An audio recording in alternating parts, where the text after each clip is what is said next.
Good evening, everyone. Thank you for joining us at this forum, Who Owns the Holy Land? My name is the Reverend Sophia Lizares. I'm a minister in the Uniting Church in Australia, and we are actually guests of this church, the Wesley Uniting Church. The local congregation's Mission and Ministry Committee has very graciously allowed us to use this space and the facilities as a gift to us and as a pledge of peace for the world. So I'd also like to acknowledge that we gather, and we gather in peace in the land of the Whadjuk Noongar people, people who have worked so hard to maintain the integrity of this land, as well as peace among people, First and Second Peoples here. The Uniting Church has a covenant with Aboriginal and Islander people that we walk alongside them towards a shared and better future. The Uniting Church itself has had a number of statements regarding the situation in Palestine and Israel, and copies of that most recent statement are available outside. And the title of that statement is, "The Stones Will Cry Out." And there, in those statements will be outlined a number of positions that the church has regarding the cessation of hostilities in Palestine and the ending of occupation there. We know how sacred the Holy Land is for Christians, Jews, and Muslims, and therefore we really look forward to this evening where we hope, especially at this time, when things are happening in the Middle East, that we can find a place in our hearts of courage as well as hope. Thank you. I'd like to introduce Ahmed, and he will be the one who will introduce tonight's event.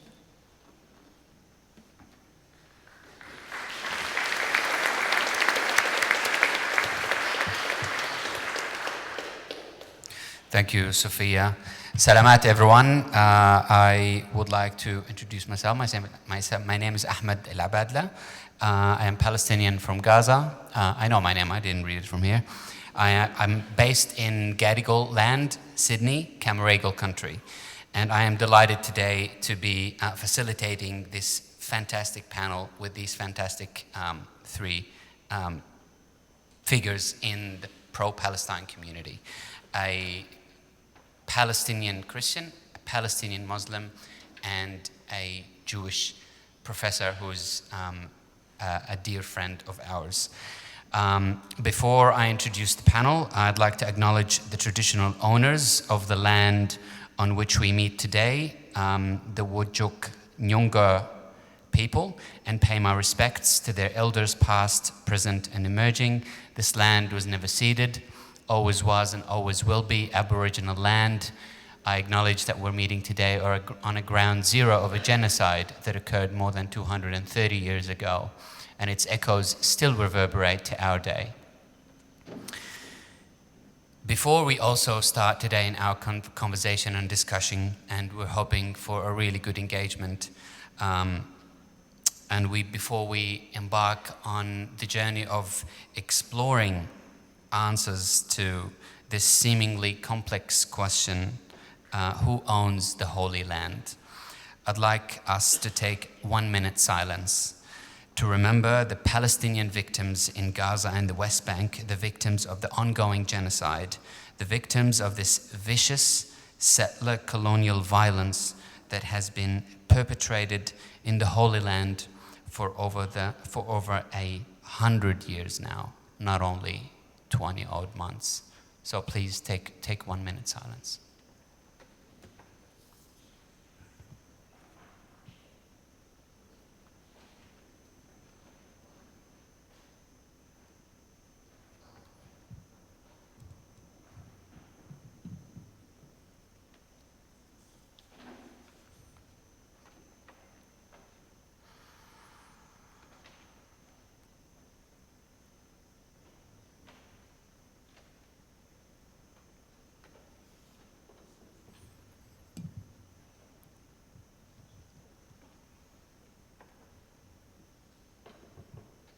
Thank you.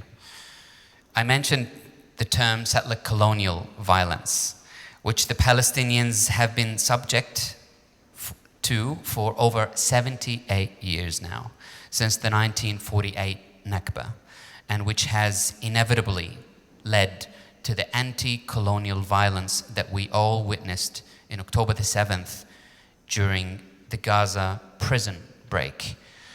Not many acknowledge the settler colonial nature of the Zionist ideology, such an ethno-nationalist ideology that sought to politicize religion in the service of empire and of establishing a bulwark for the West in the middle of the Arab world.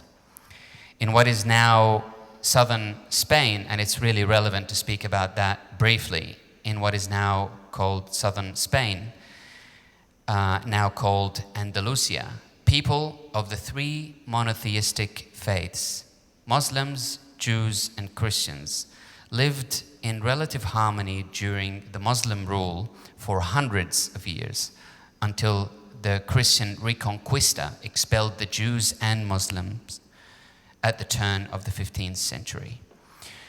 One can argue that the entirety of the Arab world also witnessed this kind of harmony, convivencia.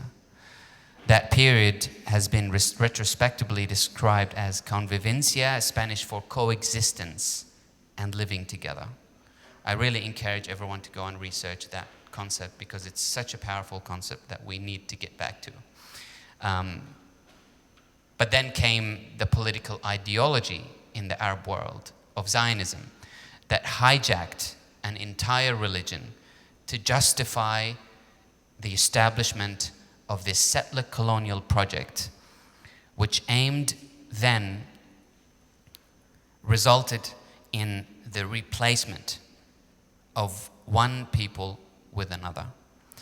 That feeling of yearning to the Holy Land that the Jewish scripture has maintained, and that was meant to be confined to the realms of spirituality and faith, has been weaponized and transformed what it means to be a Jew by this devious settler colonial imperial toxic ideology. Today's conversation will help us address the main two questions that I bet on everybody's minds today. Namely, is the current conflict, quote unquote conflict of course, in the Holy Land a religious one? And can we, and how do we, get back to convivencia and take it out of its conceptual term into practical terms? In an attempt to answer these questions, we'll draw on the knowledge, practical experience, and perspectives and personal lived experience of three incredible figures in our community who happen to belong to the three monotheistic religions: a Palestinian Christian, a Palestinian Muslim, and an Australian Jew. I'm delighted today to be in conversation with Rimah Naji, Peter Slezak, and Lana Kallis. Rimah Naji is a diaspora Palestinian woman from Al Abbasiyya village in Jaffa. Alongside her paid job at University of Queensland and her unpaid job as a mother, Rimah is a lead organizer at Justice for Palestine Magangin, an active unionist, and a translator, amongst other things. So please join me to welcome Rimah.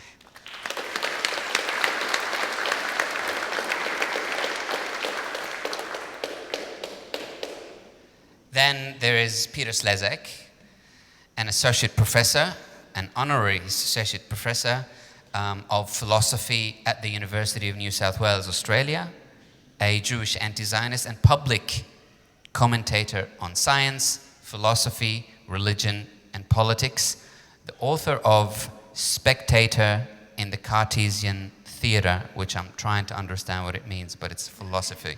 So please join me to welcome Professor Peter. Last but absolutely not least, Lana Kellis.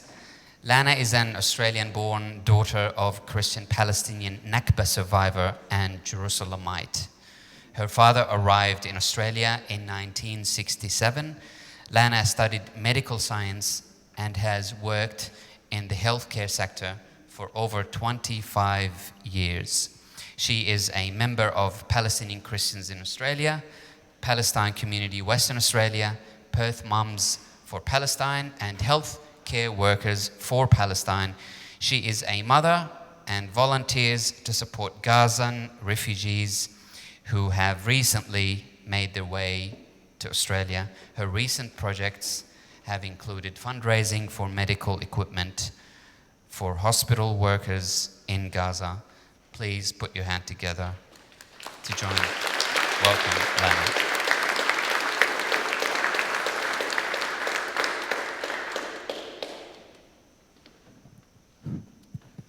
Okay, I am going to start with you, Rimah.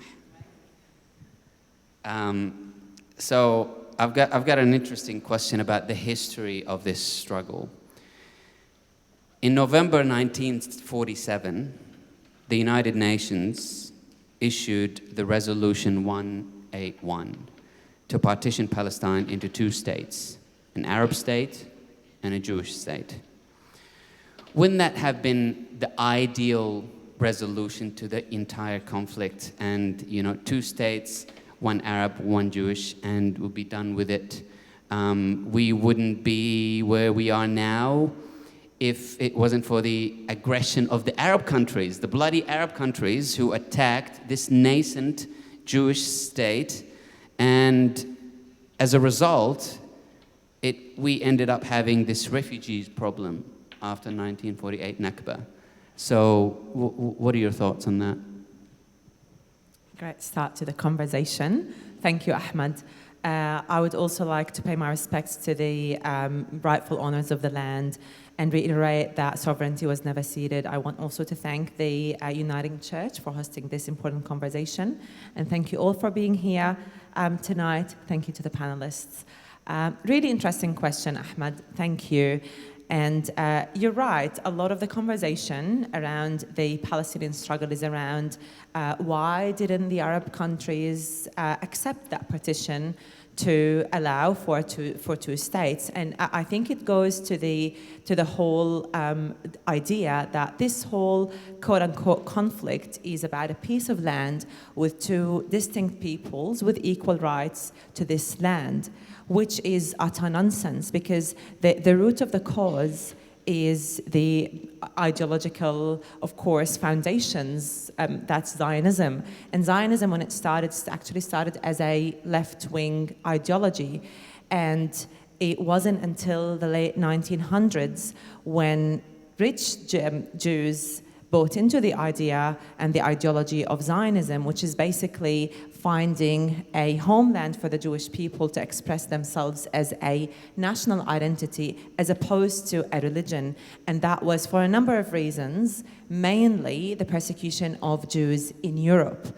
So when they started talking about Zionism and they bought into this idea, they brought the idea of the Bible and the promised land for promised people, because it was easier to convince the world that this is their right all along. And because Zionism started as a non-religious ideology, there was actually no territorial preference, and there were some other countries actually entertained for this project. Some of these countries include Serbia and Argentina.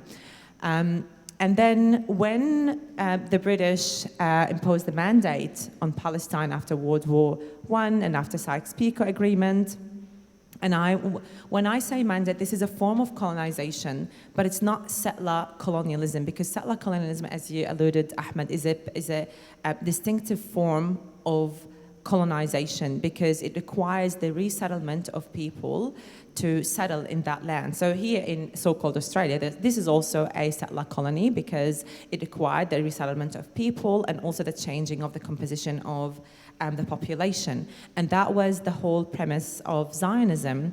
It was the displacement and replacement of the native population of Palestine to allow for the creation of a Jewish homeland in the land of Palestine. So when the British imposed that mandate on Palestine, and then the British Foreign Secretary issued the Balfour Declaration in 1917, which basically said that it's a land without people to a people without land. Also utter nonsense, because Palestinians are a byproduct of rich civilizational interactions that took place for centuries and led to this formation of the unique Palestinian identity. And at the time of the Balfour Declaration, Palestinians were in possession of a national consciousness, and they had political aspirations. And they were aware of the threat of Zionism at the time. And in order for Zionism to realize this dream of a homeland for the Jewish people, there were some measures taken, including the promotion of migration of the Jewish people to Palestine, including this promotion of Jewish consciousness, amongst other things. And of course, Palestinians resisted. They resisted because they were in that land for millennia. They're native to the land, and any native person would resist. And there were some strikes and some other things, protests happening that led to the revolution, the Arab Revolution. And that Arab Revolution was mainly against the British, but also the British were training at the time some Zionist gangs in order for them to empower them. And Zionists brought in it was a plan called the Dali Plan, which included the purchase of Palestinian land. And the British helped them in evoking the absentee ownership law, which allows Jewish people to buy land from Palestinians who are not from Arabs who are not in Palestine. And a lot of these lands were purchased by rich Arabs who used to go on holidays in Palestine. But when they evoked this law, it allowed Jewish people to buy those pieces of land. But by the end of 1920s, only about 5% of the land of Palestine were in possession of Jewish people. But those Jewish people were the ones who were migrated to Palestine to realize the Zionist settler colonial project. But of course, that was in no way enough to create the Jewish homeland.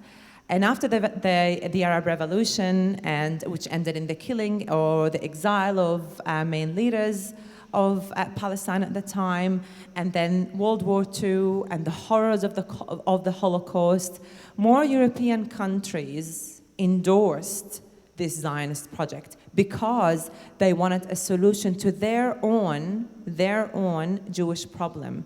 Palestine is, as Sophia mentioned in your opening remarks, Palestine has always been a multi-religious land. It was a land of all religions, and we coexisted, Palestinians, Christians, Muslims, Christians, Jews, we coexisted in harmony. And the Europeans wanted to find a solution to their own created Jewish problem. And the best solution at the time was to create a land for the Jewish people in Palestine.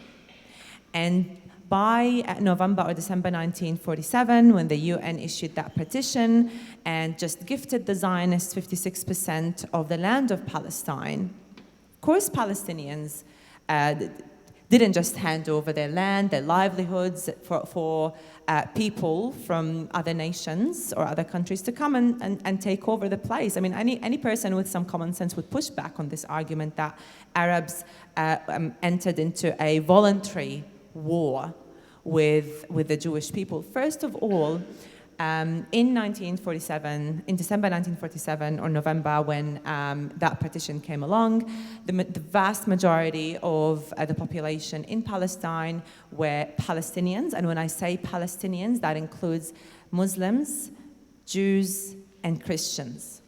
And there is a small minority of Jewish migrants who migrated from Europe, fleeing the persecution of Jews in Europe. And at the time, only 5.8% of the land was in possession of Jews. But the UN wanted to gift the Zionists 56% of the land of Palestine. Of course, the Zionists agreed because they had nothing. And now they had something to create a Jewish, to realize that Jewish dream of a national homeland. And of course, the Palestinians resisted, because none of that was voluntary. It was enforced on them, and that was the violence of settler colonialism. So, that just 5% of the population was Jewish, and it doesn't make sense really to give 5%, 50% of the land, and 95% the other 50%. But I do, if you want to just briefly wrap up, and then before I go. yes, so the percentage is not 5%, it was slightly more than 5%, but I know that the percentage of the land in possession of Jews was 5.8%. And Arabs also, there was at the time this pan-Arab almost national project, because they were all of them wanted to get out of colonization altogether. And I'll pass on to Peter now, maybe if you want to ask your other question, Yes. just to wrap up now. Yeah, thanks a lot for that. And it's also good to remember that, Palestine was not just Palestinians, it was an Arab region. The entire region belonged to one contiguous area, that's the Levant, the Arab nations. And, we're always dismissed as the Arabs, but we lived in a land that was called Palestine. But then for you, Peter, I'm really keen to dig into the point of Israel refers to itself as the Jewish state, right? And so this is a bit dangerous, because as a state, all states commit, violations of international law and war crimes. Over the past many years, probably, especially Israel, is committing really flagrations of the international law, and it's been committing a genocide for the past 20 months. And then it becomes difficult to criticize this, because you'd be smeared as an anti-Semite, because when you question the state of Israel, the actions of the state of Israel, the right of Israel to exist, you're questioning the right for the Jewish people for self-determination. And that in and of itself can be perceived as anti-Semitic. What do you say to that? It's a really important question. It's a really important question you're asking, and you hinted at it when you made your introduction. Let me answer it in the following way. In New York, it's not very well known, but there's hundreds of thousands of ultra-Orthodox Jews with their black hats and their long side locks and hairs, and they meet, and they're called Neturai Kata, and another group called Sotmar. And one of the most articulate spokesmen is a guy called Yaakov Shapiro. You should look him up. And he basically answers your question, which I'll repeat. He says that Judaism is a faith, and it doesn't have territory. It doesn't have a capital. It doesn't have a land. It's a religious identity. And just like there are Catholics or there are Protestants, they're all over the world. Even Catholics don't have a country. I mean, Rome is not the country, or Italy is not the country of the Catholics. And this is a very important pushing back against the nonsense which the Zionists have tried to create. And so let me just kind of repeat that. He makes it clear that if you're a believer, and of course they're ultra-Orthodox Jews, they are real Jews, unlike people like me. I mean, I'm an atheist anti-Zionist, so,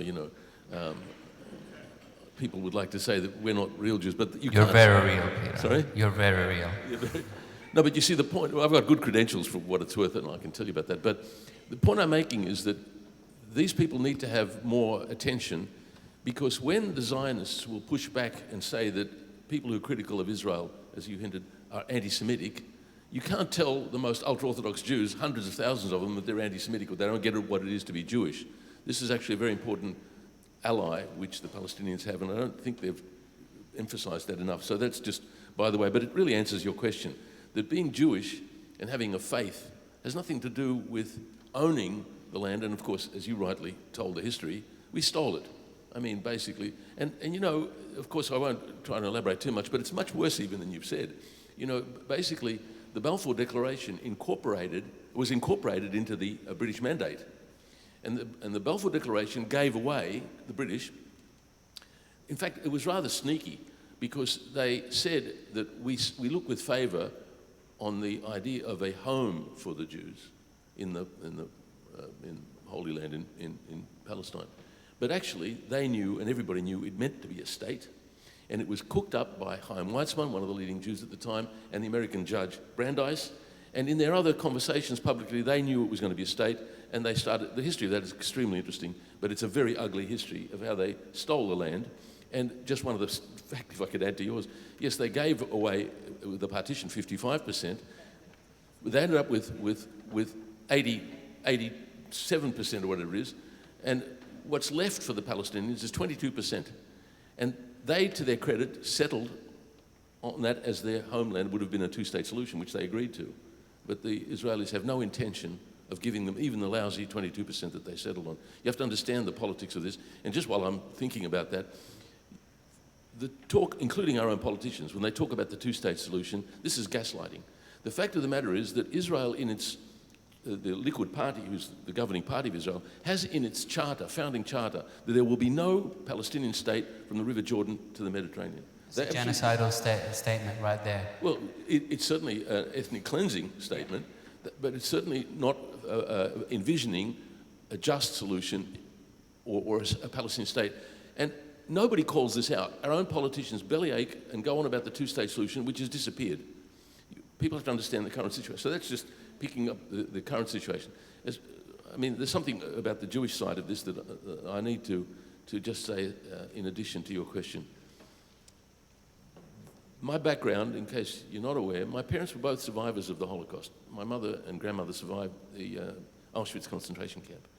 And people like me, there's some others that I admire and follow in the world who are important, very public spokesmen. People like Norman Finkelstein, in America, the most important historian about the whole Israel-Palestine issue.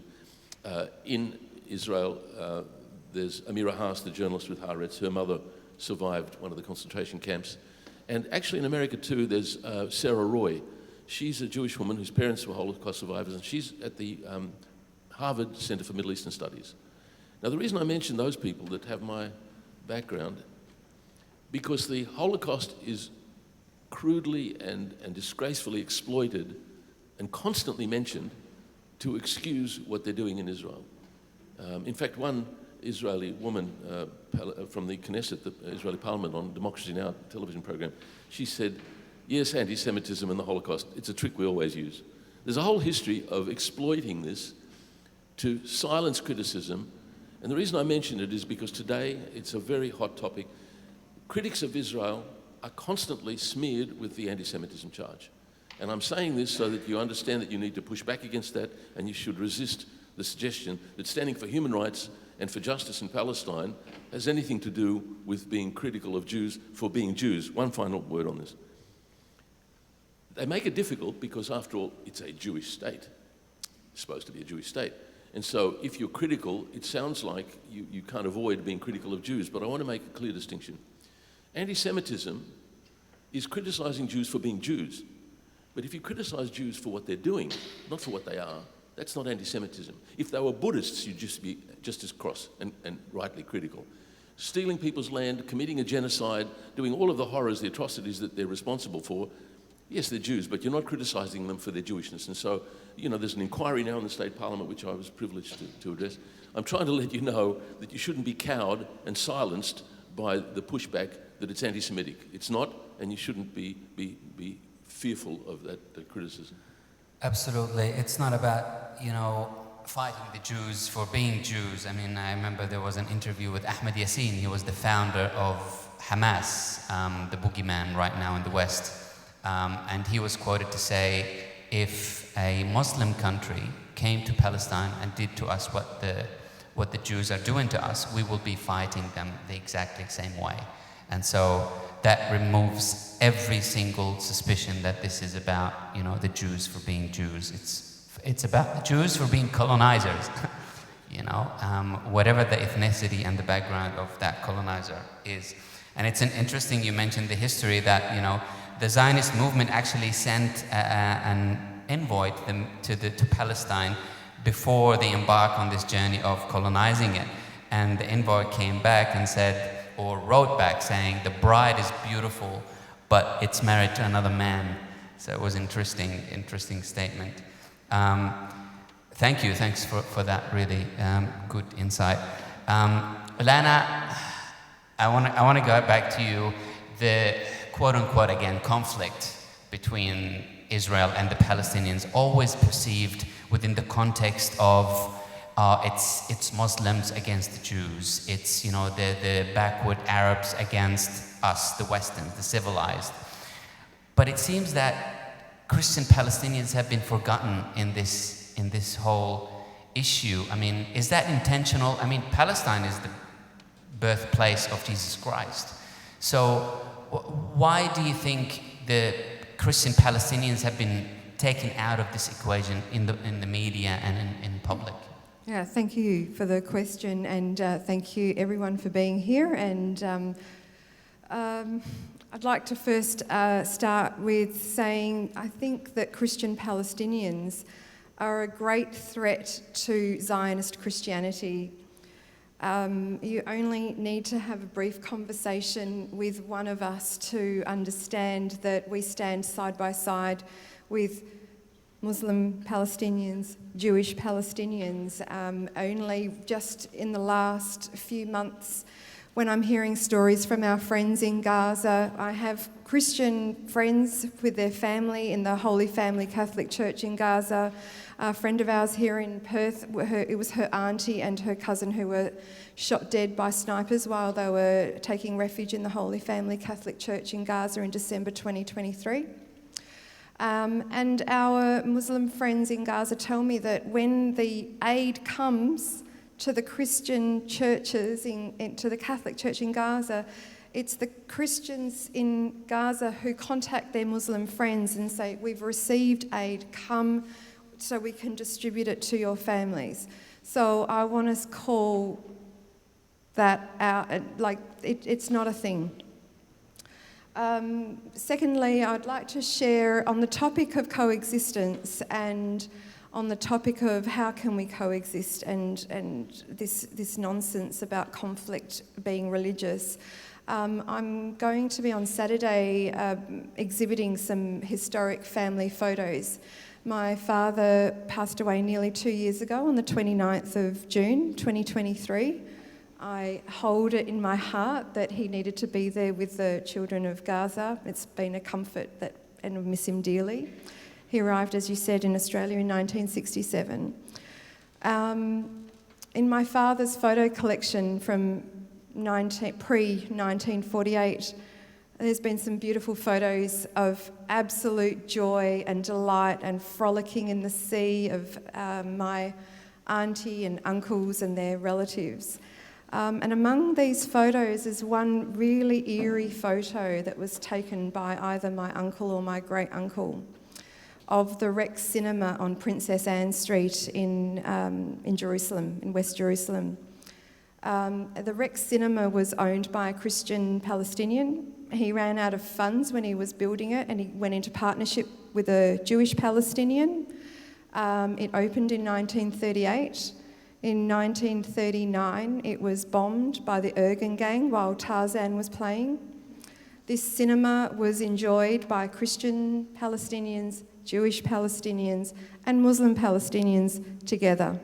And if you ask me my opinion, that is a significant threat to a Zionist fascist ideology. The cinema was rebuilt, and on the 2nd of December 1947, in response to the partition plan announcement, the Ergun gang bombed it again.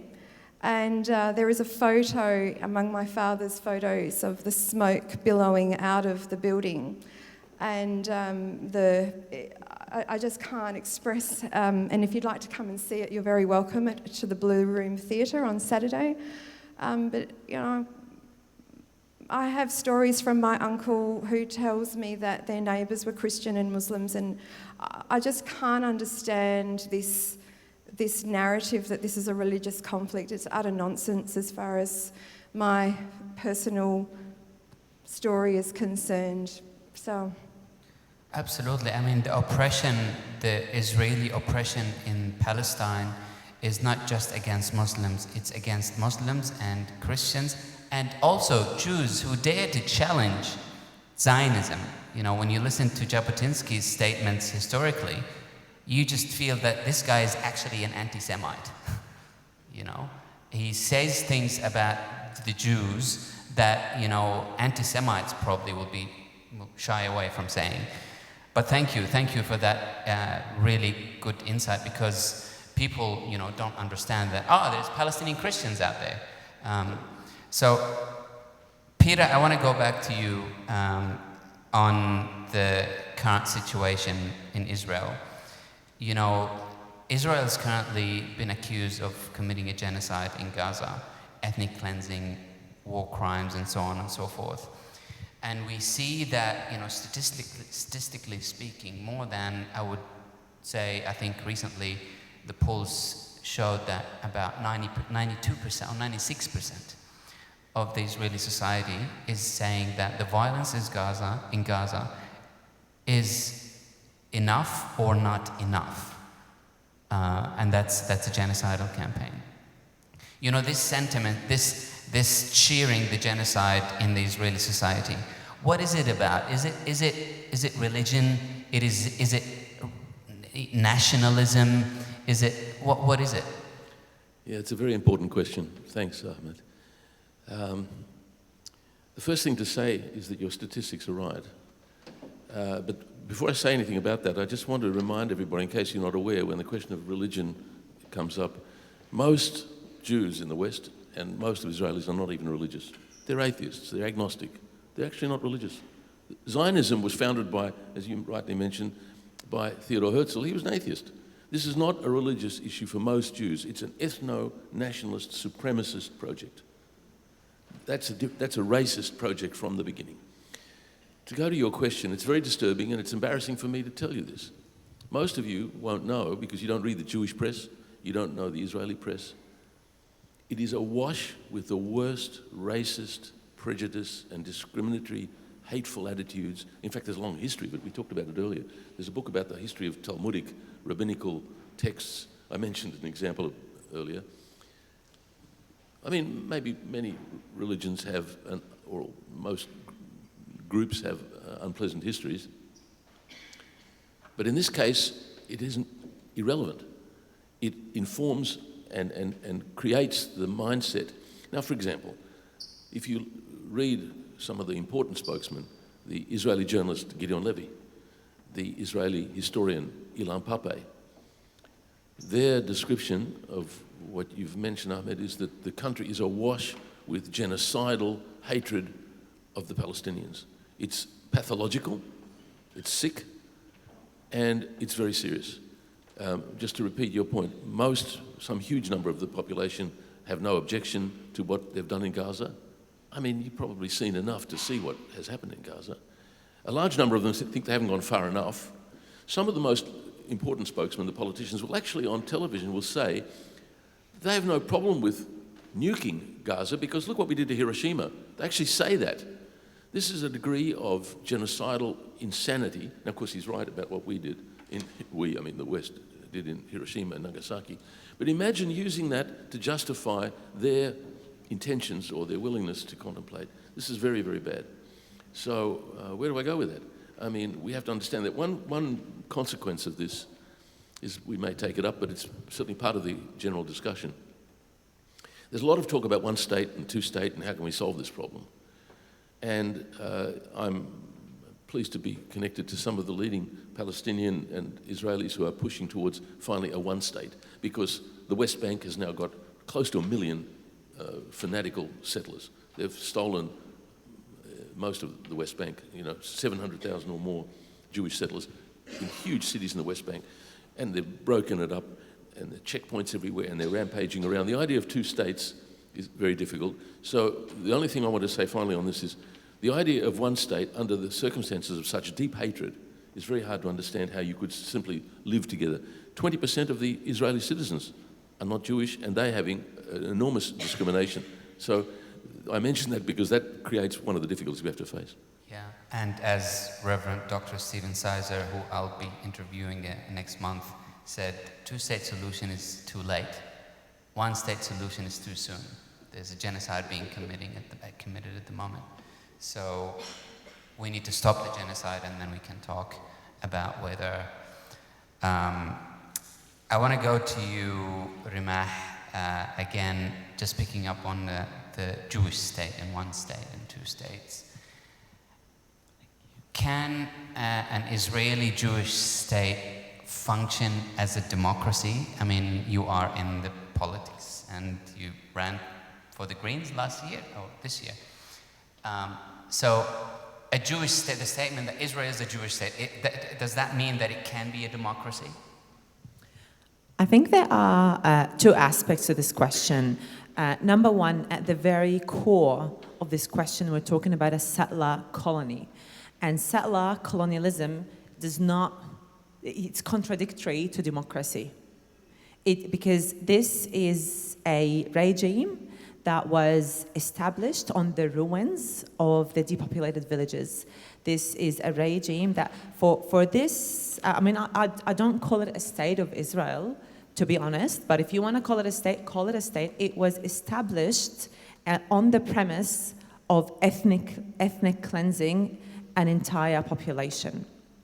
Now, that aside, in 2018, when the new Jewish nation-state law was passed in the Knesset, and that's the basic law, so we're talking about the Constitution, even the word democracy disappears from this basic law. So it drops entirely. There is no mention for democracy in that Jewish nation-state basic law.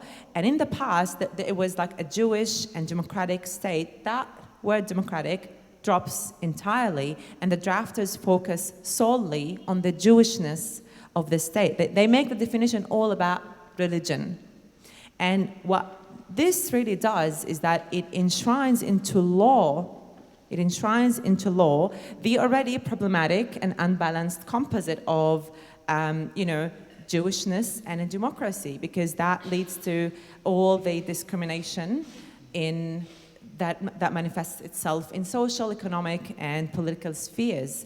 So this is when the law actually becomes honest. If we're really talking about what this law does. And the other thing is that it doesn't talk about a Jewish state. It talks about a state for the Jewish people, where they have all the rights of a citizen. The practice of citizenship, when we talk about the rights and obligations, it is exclusive for the Jewish people. So Arab citizens of that geographical area, they do not have those rights. This is exclusive for the Jewish people. So it is contradictory with democracy. This cannot express, this so-called state cannot express itself as a democracy when those rights are exclusive for the Jewish people anywhere in the world. Even that basic law does not even define borders. It keeps it open. So when we talk about this, it is enshrined in the Constitution. So the two aspects of it really are, A, there's a contradiction between settler colonialism and democracy, and two, it is enshrined in the Constitution, and all the talk is about the Jewishness of the state. So, yeah, please. Just a quick addition to that, which is very important, what you said, Rimah. You may not be aware that the Jews also made up a so-called law of return, which is not the right of return, which is enshrined in international law. I, as a Jew that was born in Europe, and I have no real connection with the place, I have more rights than my Palestinian friends. I can go and become a citizen there, and others, Palestinians from around the world, can't even go back if they're holding the key, as you know, from their houses. This is a deeply racist, discriminatory, prejudicial system. So there's nothing democratic about the state of Israel. Absolutely, it's controversial, and as Rabbi Yaakov Shapiro mentions as well, he's saying Israel is claiming that it's a Jewish state, and therefore it's a representative of every single Jew in the world, and therefore as an Australian Jew, you should be respecting your Prime Minister, as in, for the Jewish state, Netanyahu and so on and so on. It's mind-boggling, these kind of contradictions. And this only exists in Israel. There is no other way. On earth, it's an invention of Israel. That expression as a religious people, and even the basic law itself, it says that there is a natural, cultural, and religious right to self-determination. This doesn't exist anywhere else in the world. 100%. It's a prescription, it's a recipe for an apartheid in that kind of situation. I do want to shift gear before I go. I know everyone is kind of eager to ask a question, but I do want to ask final question to Lana. And hopefully that will excite more questions as well. It's been 20 months, and I want to be a bit critical now. Churches have been absent and not talking much about the situation and not being critical enough of the war crimes and the genocide committing in Gaza. What do you think is the function of churches and the religious establishments in the West right now? I mean, it should have been 20 months ago, but what do you think the role of their churches? This is such a big question, and I invite the audience to contribute here, because one thing that's very clear is the role of the church has been completely inadequate. And as Christians, our premise, what underlies our faith is some very basic humanitarian ideas. Before he passed away, Pope Francis, as I understand, was calling the church, the Holy Family Catholic Church, daily when he could, to check in and ask. For Palestinian Christians in Gaza, this is a lifeline. I can't quite comprehend how it is that the leader of the Catholic Church can be making a daily practice connecting with the people of Gaza, the Christians in Gaza. And I mean, I don't say Christian exclusively, but this is what we're talking about here. How is it that the leader of the Catholic Church can do that, and the majority of churches and participants in church communities are relatively silent? It beggars belief. I had a personal experience with my daughter. She attends the Catholic school here in the city. On Harmony Day, she attended in her Palestinian torb and her kofiyeh, and the teacher, with the deputy headmaster, said to her, "I didn't know you were an Israeli." So she contacted me immediately, and my daughter contacted me immediately, and she responded to her deputy headmaster, I'm Palestinian. Now, this deputy headmaster didn't ask any questions about language or food or dance or any other cultural practices. She asked her about her political opinion. This is a 16-year-old in a high school. So I promptly wrote to the deputy headmaster and let her know that we need to create safe spaces for people of all faiths to be who they are. And they apologised. I didn't get a response even. The deputy headmaster apologised to my daughter, and there was a picture of her front and centre in the school newsletter. And not enough. One can't stop but wondering, is that indoctrination? Is that what?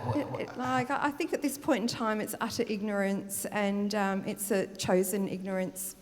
I think, to your point, Peter, we need to be courageous and speak up as Christians.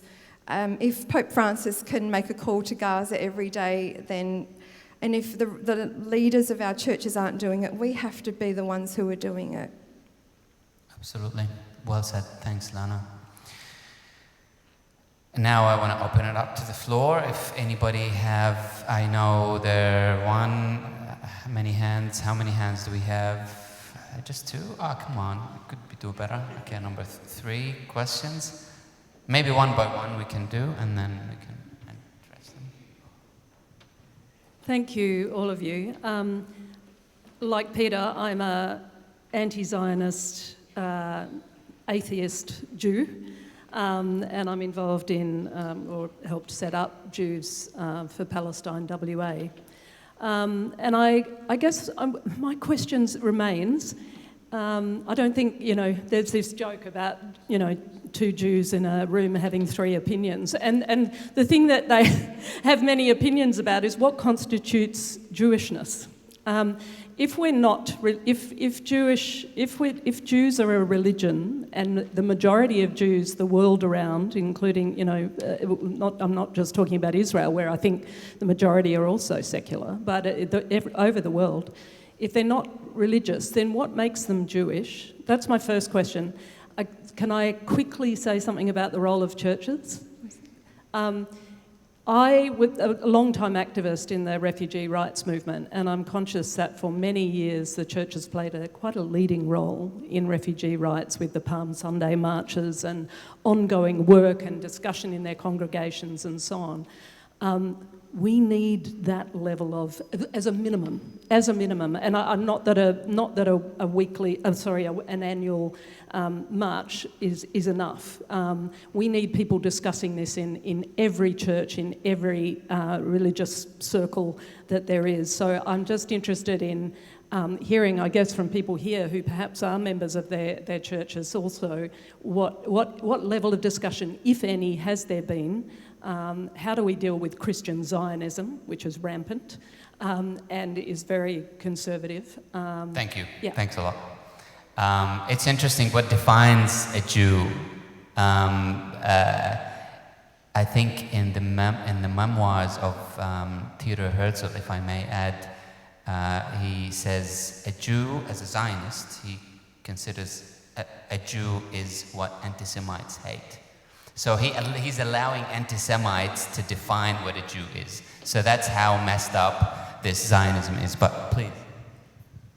Yeah, there's, I think Jean-Paul Sartre, the philosopher, said that, yes, the anti-Semite defines the Jew. Look, it's hard to be very precise about this, but one version of your answer is, if Hitler would have sent you to the concentration camps like my parents, that makes you a Jew. And they had a graph that I show in some of my talks about what percentage of Jewishness led you to the gas chamber. It's bullshit. But yeah, I mean, it's self-identification to some extent. I don't think we have to worry too much about it. But it's clearly the fact that people self-identify, and again, I'm just repeating, it's not a religious identification. It's an ethnic nationalist. And we know that there are, people of different groups that identify in a certain way. It's not to do with religion.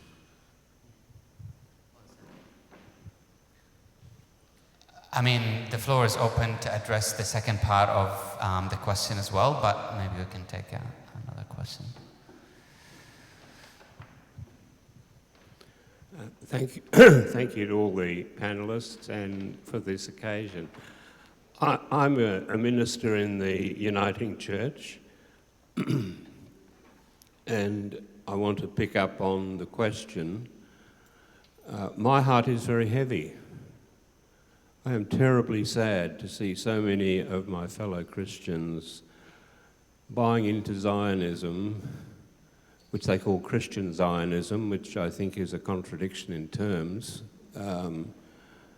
wholeheartedly, naively, passionately. And I ask myself, why is this? Why are these people so blind to the reality that's before them? And Is it fear? Sorry? Is it fear that they're fearing repercussions? Or? Well, I want to connect it back to, we're talking about settler colonialism. The Christians that we're talking about are mainly residents in the settler colonialist state of Australia and the United States.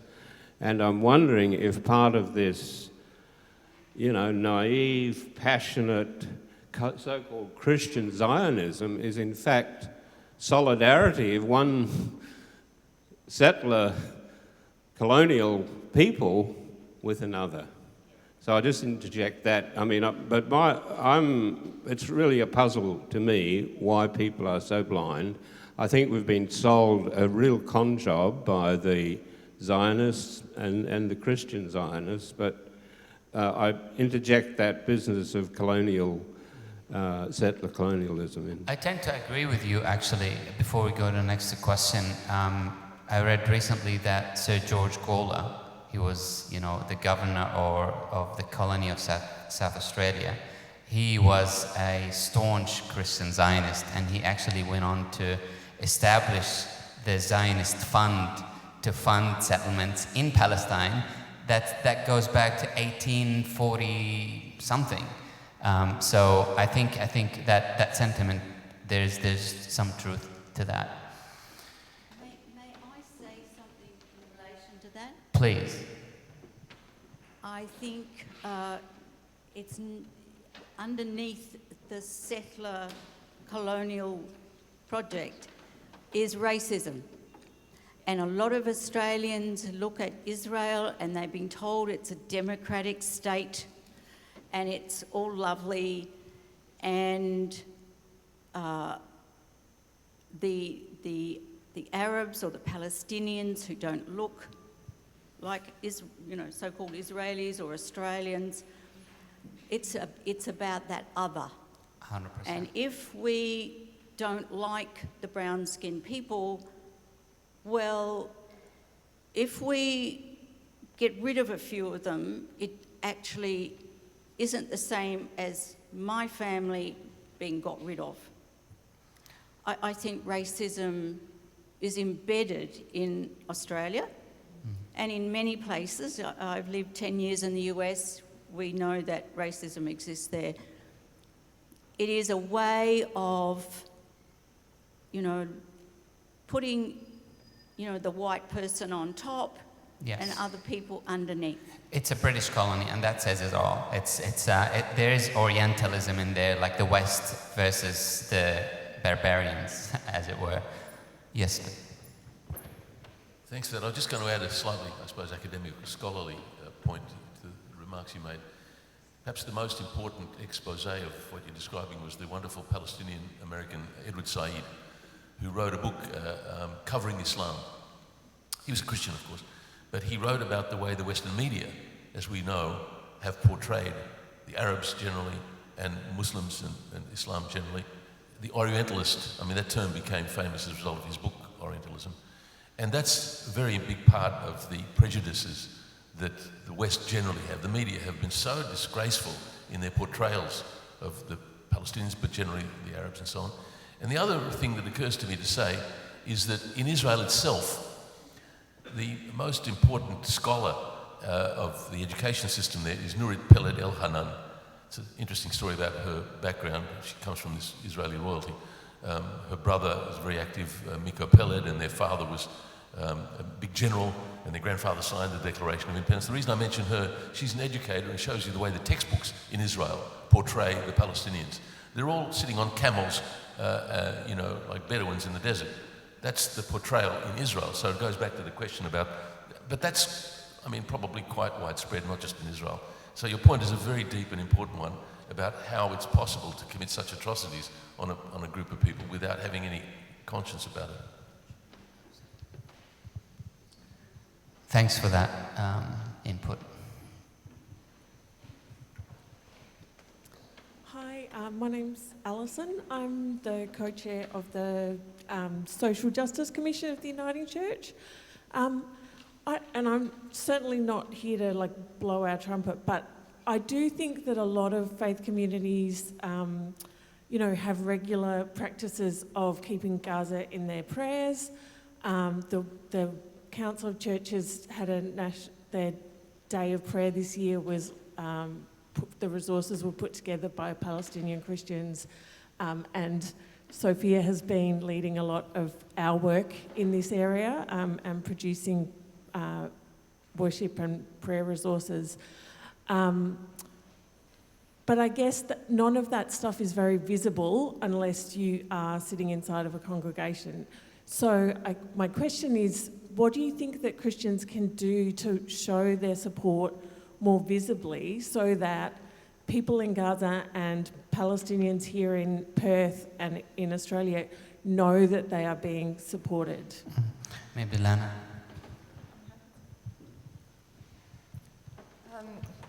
First of all, thank you, and I want to acknowledge Sophia and the Uniting Church community. Your support has been heartfelt and it's landed.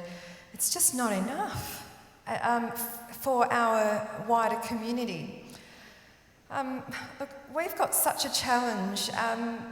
When I've approached the Catholic Church, we had a demonstration for healthcare workers. We wanted to use the grounds of St Mary's Cathedral for a vigil, and we were declined. I mean, how many of us, and where do we need to go, and who do we need to speak to make it safe for the Catholic Church to have a group of people hold a vigil on their lawn?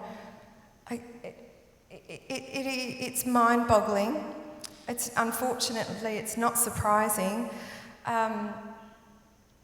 What I've learnt is no one else is going to do it.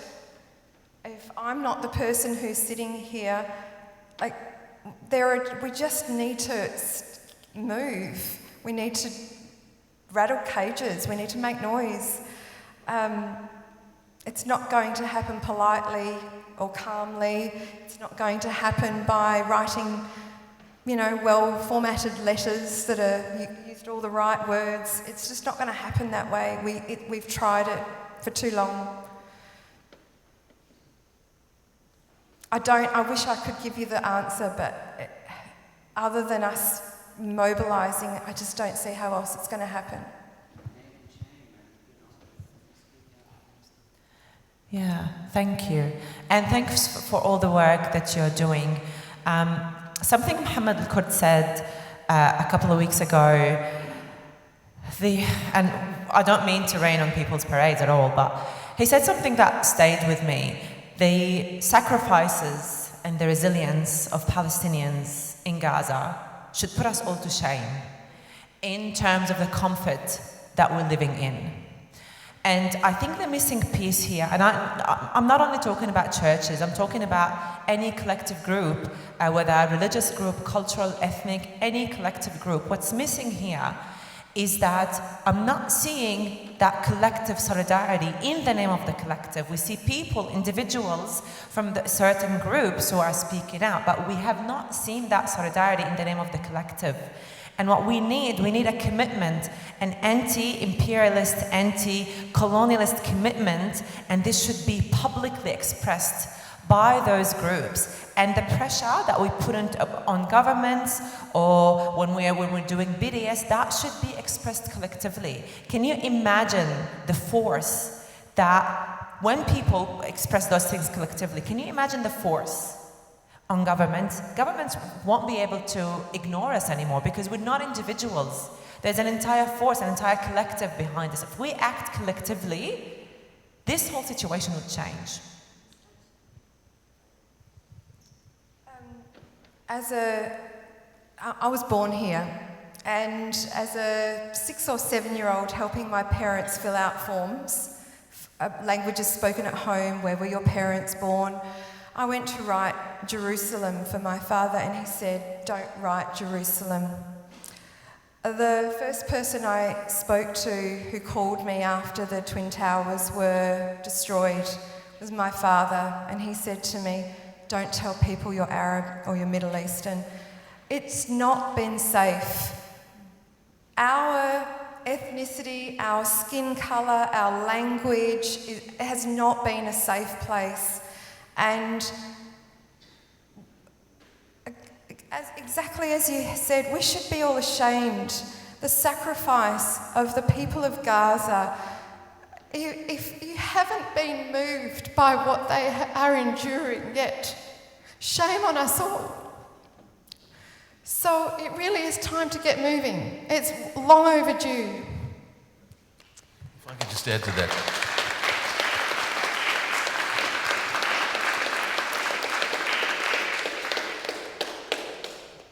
Apart from the churches and their perhaps insufficient reaction, our government should be ashamed of itself too, if I can say that. You know, I guess it's not partisan politics for you to say that Albanese and Wong have been disgraceful in their failure to speak out. How bad does it get before they can say what has to be said, let alone do something? And by the way, in case you don't know, they've been referred to the International Criminal Court for their complicity. They're actually legally liable under the international genocide rules.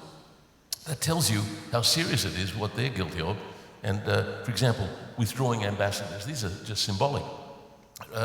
Withdrawing our ambassador, dismissing the Israeli ambassador. There's a lot of things they could have done to signal to the public and the reluctant that people are still not taking the stand that you're suggesting. So our government has a lot to answer for. And I would add also the media.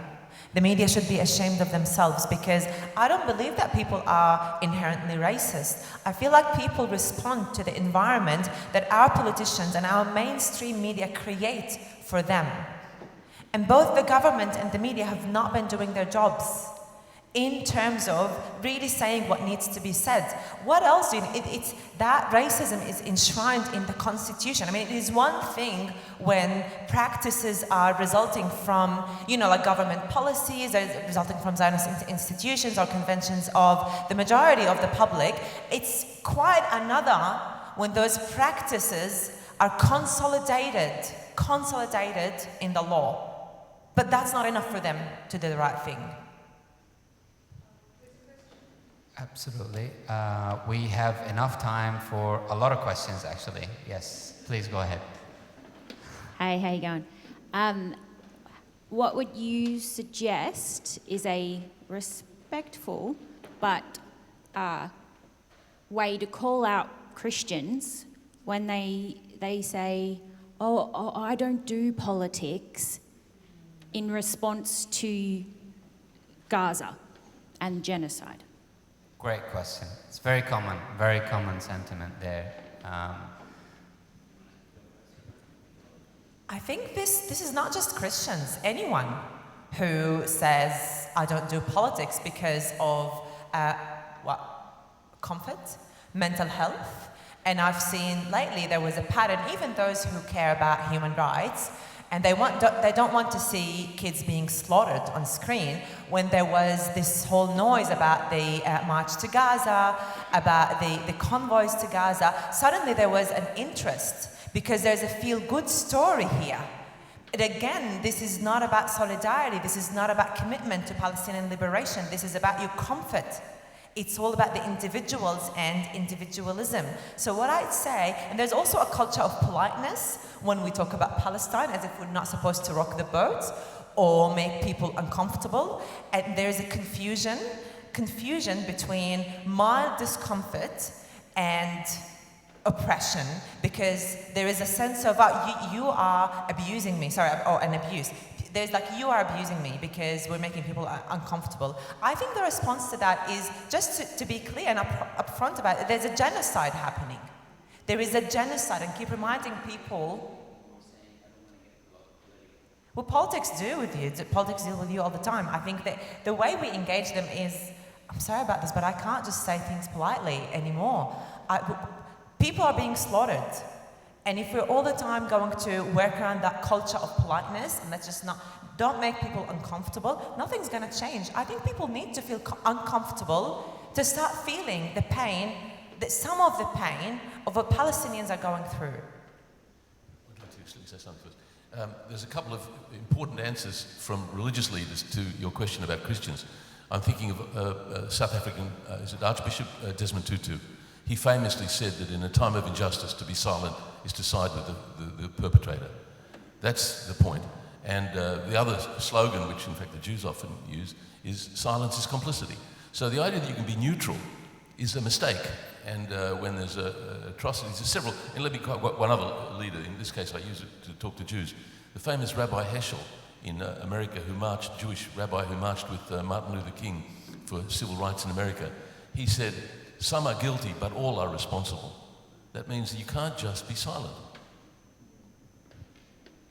Just to answer your question about what do you say to them, keep staying in the conversation. Miko Peled is a big advocate for the personal story, and I speak to you as someone with a lived experience and personal story.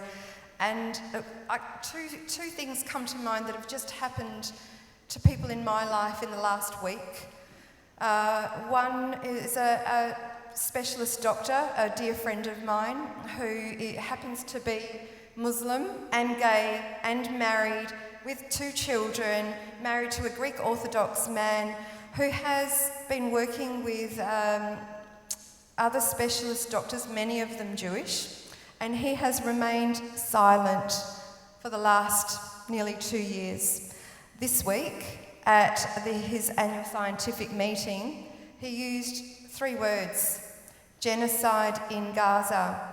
And he was bombarded with complaints from Jewish doctors accusing him of his bringing politics into medicine. And this was what he was afraid of. But he stood his ground, he's responded, he's taking a stance, a humanitarian stance as a doctor. Dermatological concerns do affect people in Gaza. So I think it's a matter of time.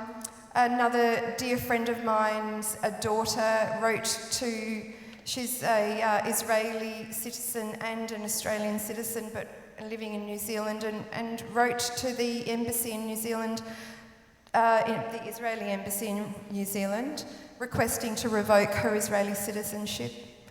She's 27 years old, was a refusenik, refused to serve when she finished high school. I think that people, there's a point where you can't live with this kind of evil in you. It's unbearable. At some point it has to become unbearable, and if it's not unbearable yet, then, as far as I'm concerned, that's a level of comfort that we're not yet ready to sacrifice. So keep having the conversations. I'm happy to talk to your friend. It's one person at a time, I think. Talk to a Palestinian. Yeah, it's a good point. Hi, thank you so much for such an insightful talk.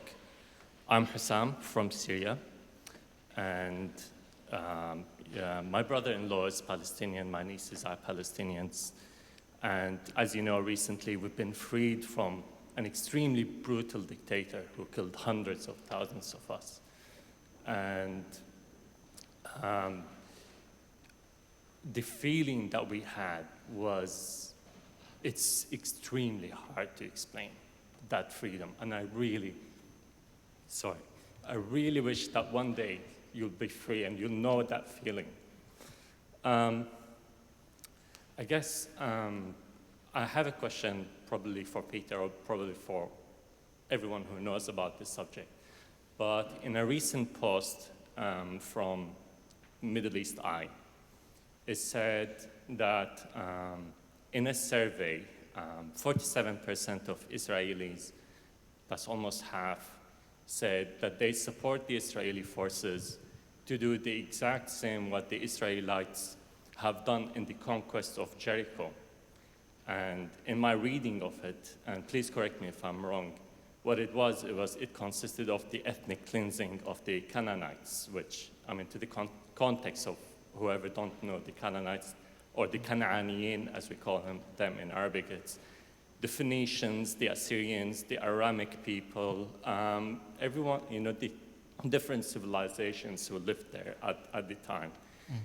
And I want to understand, can you explain to us a bit more what is that series of events that happened in the conquest of Jericho?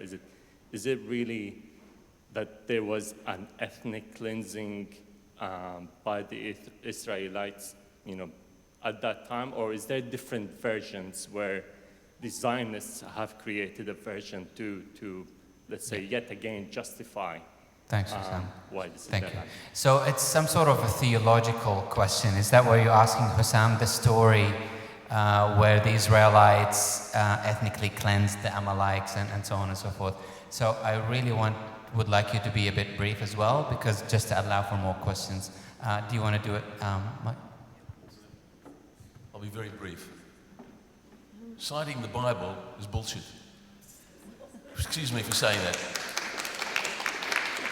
I mean, you know, do I have to say anything more than that? I mean, you know, to justify the crimes today, I mean, you know, anthropology became a big thing because they want to keep digging up, you know, presence. But you mentioned Andalusia. The whole of Spain was called Al-Andalus. It was all Muslim. Do you think that the Arabs all now have a right to go and take Spain back? Or, you know, England was Roman. Do you think the Italians should all go and take back Great Britain? It's all bullshit. And I'm just going to add to that the Old Testament, the New Testament, or any religious text, this, for academics and historians, nothing more than literature. You can't really base actions on those books.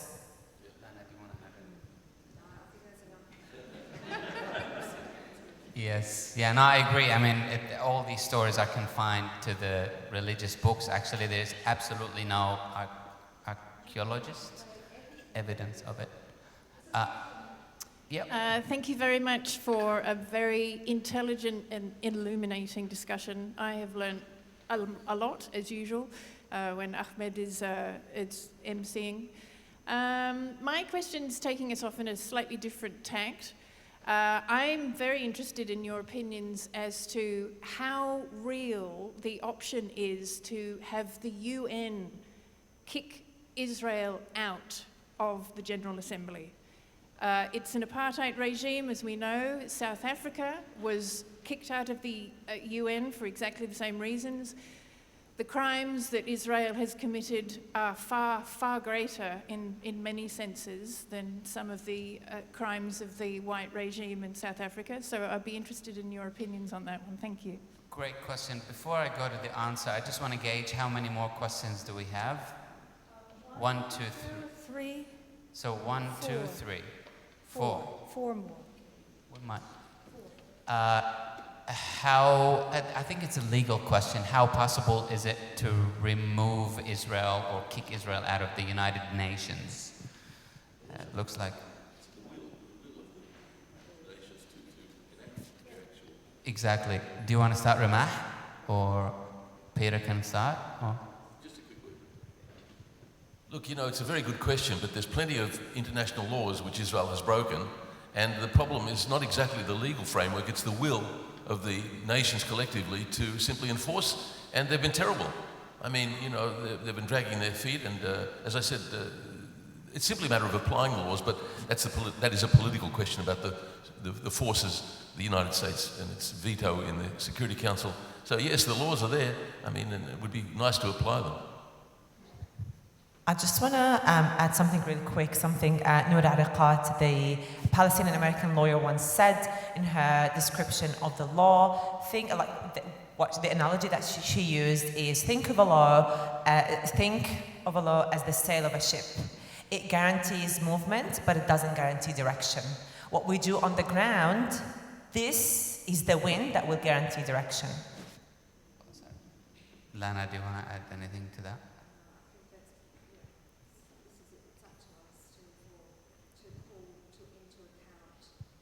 100%. Everyone, yes. And I do want to pick up on something, it just escaped me. Okay, let's just move to the question. Thank you. I had some references made earlier on to the role of the press. And I read a book by John Lyons, who was the Australian's Middle East representative, and he called it The Balcony Over Jerusalem. And he made a very strong point that the Jewish lobby in Australia is probably one of the strongest lobby groups in the world for Jewish lobbies. He compared it even to the American Jewish lobby group. And he said the Australian lobby group, Jewish lobby group, is incredibly powerful. he would write an article which was true, but rankled the Jewish lobby group in Australia, and they would be immediately onto his editorial director and to try and get him removed or get his article removed from the paper, etc. He suffered a lot of that backlash against the lobby group. So I'm sympathetic to the fact that we are influenced heavily by the press, and I think that's largely as a result of the lobby group that is influencing the press. So what's the question? No question, it's a comment. Yeah. It's a comment. I mean, what do you think, Peter, of that anti-Semitic article that was written? I just wanted to pick up on two things you said quickly. You said Jewish lobby, you're supposed to say Israel lobby here, you've got to be very careful. I'm teasing a little bit because the point I was going to make was that they're not the most powerful in Australia. In America, they're much more powerful. They have much more money, and most of the American politicians have been paid for. They're bought by the Israel lobby in America, AIPAC in America. AIPAC here is influential. But the other thing is, it's the media themselves that are to blame for being so complicit. They don't have to be told what to do. They buckle preemptively and tell the stories. For this last year and more, the ABC has been shocking in how little, even if you watch CNN and the US, corporate media, they at least put good people on. You get even people who are crazy like Piers Morgan. At least he gives a lot of time to alternative views. They're never put on the 7:30 report here. So it's not that I love Piers Morgan or even Tucker Carlson, but they give a lot of time to views that really ought to be heard, and we don't do it. So it's not just the lobby, it's the media themselves, and you have to read Noam Chomsky and The Manufacture of Consent, and it's a lot of forces at play.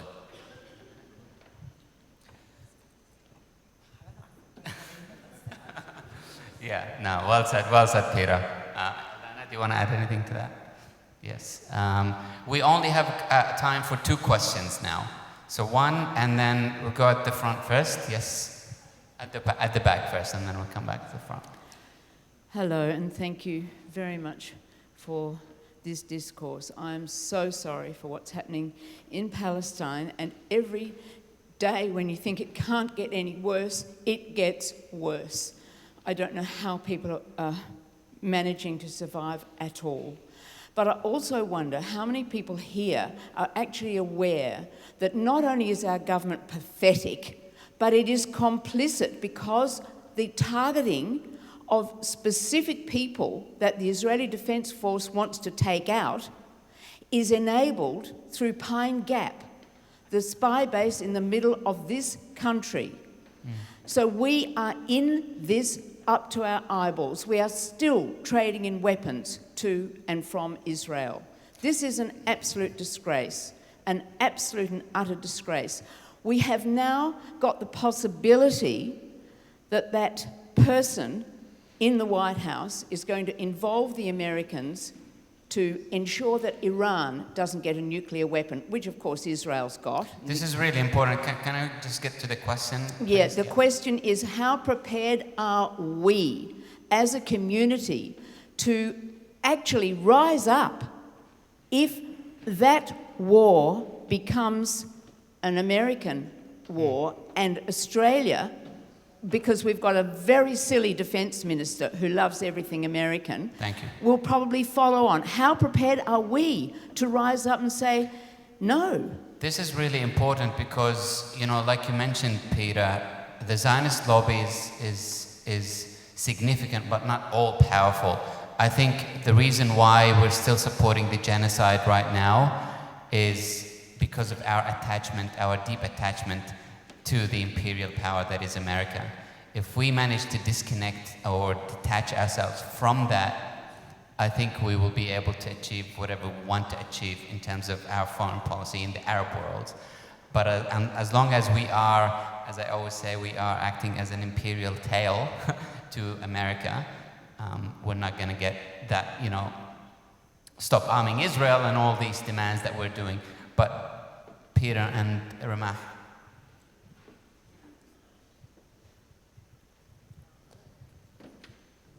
I think it's a question to ask to people and have this conversation with people. I mean, we have reached a point, especially Palestinians and pro-Palestine activists, we've reached a point where we are ready. We are ready to push back on this imperialist project. But are we as a collective ready? I don't know. Honestly, I don't know. But maybe we need to keep asking this question, have this conversation with ordinary people. And education is key. Like, you're wondering if many people know about Pine Gap. It's not really common knowledge, but we need to disseminate this information to people so that they know.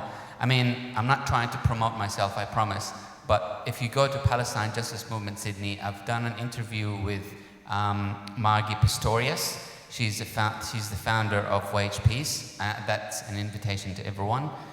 She's very knowledgeable about Pine Gap. We spoke a lot about Pine Gap. And the two ways trade between us, the United States and Israel, and so on and so forth. The last question in the last couple of minutes, just here. Okay. My name is Trudy Rosenwald. I was born, bred Catholic, but completely discarded it because I felt very uncomfortable with the divisions that the religions create. My question, the reason why I'm here is the title of your talk or panel is Who Owns the Holy Land? So my question is it possible to actually, if the one-state solution is the solution, why not just call it the State of Palestine? I want to start with Lana, yes. It's okay. My father once said to me, "This life does not belong to you, you belong to it." And maybe it's not a question of who owns the land, but who belongs to it. And in a free Palestine, I think we'd all be welcome, regardless of our religion. Yeah. That's the way it used to be. That's exactly how it used to be. Can I add quickly to that, which I think is an important point? It's wonderful to hear the Palestinians speak in this way, because they're demonised, and in particular I'm thinking of the slogans that are chanted, and I join in at the rallies, from the river to the sea, Palestine will be free. They're constantly smeared for saying that this is annihilating and destroying Israel, and it's not, because every time you talk to a Palestinian, they're talking about living in harmony and equality and justice with Jews and Palestinians. Every Palestinian says that. And the reason I emphasise it, because to answer who owns it now, I mean, the view of the Palestinians is everybody who belongs there can share in it, but I'm warning again not to be influenced by this demonising and smearing of the Palestinians if they're all genocidal, because that's the answer that's given by the Zionists. Thank you. I think you both have answered the question. I just want to add something real quick, because now there are more talks about the two-state solution. And if you ask me, a Palestinian, this is not a solution. This is another reality where Palestinians are expected to almost be bargaining on 22% of the land. And again, what we're saying is this land between the Jordan River, Mediterranean Sea, and also the Red Sea, this belongs to everyone, and everyone should feel safe there. We're calling for equality for all. And the nation state, the definition of nation state these days is very colonialist, and there's a lot of imperialism in it. What I would say is where people are welcome and are able to express themselves freely. I totally agree. I just want to add my 2 cents here, 2 cents worth. Yeah, 2 cents worth. I really get frustrated when I hear politicians, well-meaning politicians, saying it is now the time to recognize Palestine as a sovereign country. What does that mean? What does it mean, sovereignty? Where? 22%? What does that even mean? Like, well-meaning politicians, like even Palestinian leadership, they're saying two-state solution, sovereignty and recognition, and so on and so forth. So I wonder, are we, largely still lost as Palestinians? Just in the last minute, if we... This is a distraction. This is a distraction from the fact that Palestinians are still being genocided, and we are still, while we are being genocided, we're still expected to give concessions to our colonizer and oppressor. One other remark on that, which I can't resist making. In State Parliament just now, the usual question, one of the parliamentarians asked, I think it was Anthony Lonstein, do you believe in the right of Israel to exist? Well, for goodness sake, you know, I mean, this is the usual gotcha question, which is a trick question. First of all, Palestine has disappeared. And the idea that you're pressing Palestinians and their supporters as if, firstly, the quick answer is no state has a right to exist, but nobody's asking to destroy or remove the state of Israel. And that's a trick question because it takes, 5 minutes to answer it properly, where we're not arguing for the destruction of the state of Israel. It has been amazing. Thank you very, very much. I want to ask every one of the speakers to give his last thoughts before we end, starting from Lana. Look, I invite you all to engage with the people in your life where clearly you're here because you believe in what we are talking about here for a humanitarian and just world for everybody. Please keep having conversations with the people in your life. And not only the people in your immediate circle, the difficulty, as we've been saying, is that a lot of people don't share our view. The polarisation is huge, and I think we should make an effort to reach out to the people that don't share our view. I'm thinking, I don't know how many Jews in Perth, besides the two of us here, but they're an important constituency, and it's a very difficult problem to reach into that community, given how bad the polarisation is. Once said, give politicians hell. Honestly, give them hell. They don't deserve the comfort they live in. They do not deserve it. Give them hell. Organize. I mean, that's our most important tool, organizing. We need to organize in large numbers and put enough pressure. And every time you feel like you're tired, and I'm tired, I'm exhausted and everything, but every time I remember the sacrifices of Palestinians, please remember the sacrifices of Palestinians. I couldn't add to any of that, but I do want to say that they are, okay, I'm going to kick into promoting some events now. There are some leaflets outside for following the Red Inverted Triangle podcast, please, and the Palestine Justice Movement Sydney as well, the YouTube channel. There's a lot of educational videos and interviews with local and international figures. There's an event with Ilan Pape next week. Please grab a leaflet and attend. It's a webinar. There's a film screening as well. Lastly, I really want to thank all the speakers. A round of applause for all what's been said.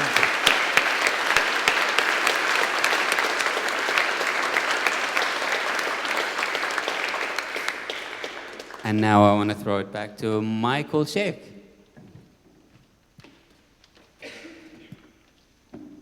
Can everyone hear me? Okay, thank you very much, Ahmed. My name is Michael Sheikh, and I'm the project officer for the Palestine-Israel Ecumenical Network, which hosted this forum in partnership with Palestinian Christians in Australia, Friends of Sabeel Australia, and the Uniting Church in Western Australia, with funding from the federal government's Community and Social Cohesion Support Program. I'd like to also acknowledge the support we receive from Quakers Australia and Independent and Peaceful Australia Network. And it is on behalf of all these organisations that I wish to thank Sophia Lizares and the Uniting Church in Western Australia for letting us use this beautiful building. The Palestine-Israel Ecumenical Network is made up of Australian Christians and supporters who seek justice and a lasting peace for all the peoples of the Holy Land. It was established in 2006 and has grown into a national movement comprising different denominations of the Christian church within Australia. Its niche within the Palestine advocacy movement is to engage with Australian Christians through showing solidarity with Palestinian Christians and amplifying the voices of all Palestinians and Israelis who seek a just peace, engaging with politicians, church leaders, and the church media, challenging Zionist biblical interpretations and apathy to engage with Palestinian realities, And finally, by raising awareness, by giving presentations, presenting the facts regarding the recent history and current situation in Palestine and Israel, producing resources for churches, particularly around the holy times of the year, and regularly hosting speaking tours. If you'd like to learn more, we have further information and a sign-up sheet to receive our e-newsletter in the foyer. In closing, I'd like you to join me in thanking John Naim Snober, who was a main driver behind this forum and was supposed to be on the panel, but who found himself stranded in Jordan because of the current war. Also, please thank Lana Callis for agreeing to take his place at such short notice on the panel. And finally, please again thank Ahmed, Rima, and Peter for crossing a continent to share their stories and insights with you this evening.